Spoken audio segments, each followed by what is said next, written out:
नमस्कार, आपण पाहताय वॉइस ऑफ इंडिया न्यूज आणि आपण आहात माझ्या सोबत मी आहे सलीम सलीम. पाहूया मुंबईतील काही महत्त्वाच्या घडामोडी.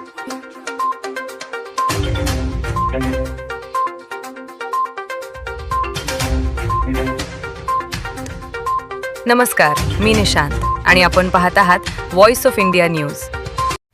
केंद्र सरकारच्या 4 नवीन श्रमसंहितांविरोधात आज महाराष्ट्रभर कामगार संघटनांनी एकजूट दाखवली.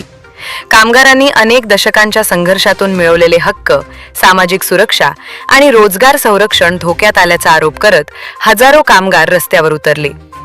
भारतीय कामगार चळवळीच्या इतिहासात हा एक निर्णायक टप्पा मानला जात आहे. कामगार संघटनांचे म्हणणे आहे की या 4 श्रमसंहिता आणि महाराष्ट्र शासनाने तयार केलेले नियम मालकधार्जिणे आहेत.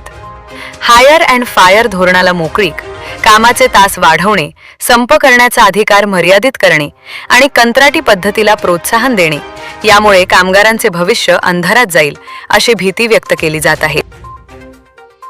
विविध कामगार संघटनांनी आज शासनाला निवेदन सादर केले.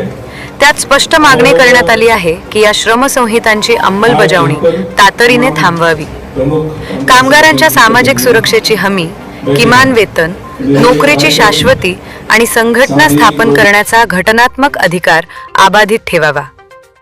1. 4ही श्रमसंहिता रद्द करा. 2. कंत्राटी कामगारांना कायम करा. 3.